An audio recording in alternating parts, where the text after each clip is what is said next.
অবশেষে পল্লব এবং মিথিলার বিয়েটি ভেঙে দিবে পারি। বিস্তারিত জানতে সম্পূর্ণ ভিডিওটি দেখতে থাকুন।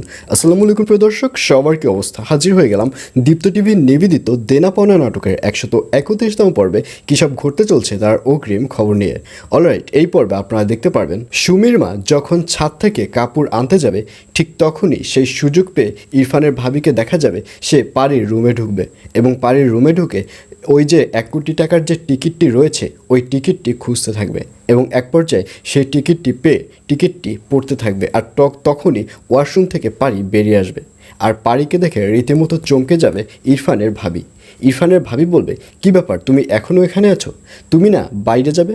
আর এই কথা শুনে পারি বলবে, হ্যাঁ আমি তো বাইরে যাবার জন্যই প্রিপারেশন নিয়েছিলাম, আমি তো ওয়াশরুম থেকে বের হয়েই বাইরে যাব, কিন্তু আপনি এই রুমে কী করছেন?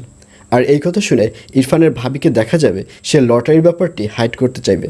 সে বলবে, আসলে তুমি তো বাইরে যাবে কি না এটা দেখার জন্যই আমি এখানে এসেছিলাম।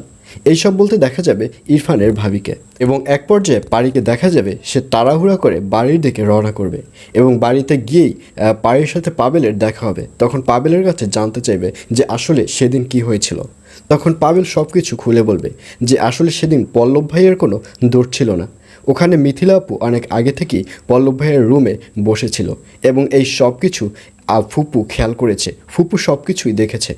আর এই কথা শুনে পারিকে দেখা যাবে সে ব্যাপারটি সহজভাবে নেবে না, সে বুঝতে পারবে যে এখানে নিশ্চয়ই একটা গোলমাল রয়েছে। আর অন্যদিকে মিথিলাকে দেখা যাবে সে বসে যে ওখানে হাসি মুখে বসে থাকবে এবং পাশে মিথিলার মাকেও বসে থাকতে দেখা যাবে।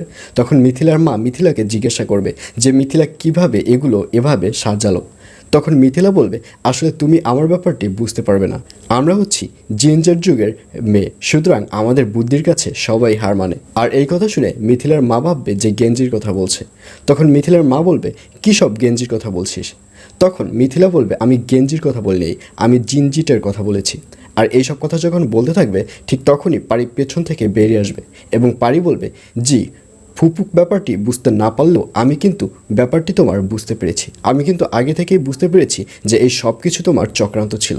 আর এইসব কথা শুনে মিথিলাকে দেখা যাবে সে অনেক ভয় পেয়ে যাবে এবং অবশেষে পারিকে দেখা যাবে সে সকল কথাগুলো তার বাবাকে খুলে বলবে এবং শেষ পর্যায়ে মিথিলা এবং পল্লবীর বিয়েটি হবে না। আর এছাড়াও থাকবে আশ্চর্য সকল ঘটনা। সুতরাং সবাইকে দেনা পাওনা নাটকের আগামী পর্ব দেখার আমন্ত্রণ রইল।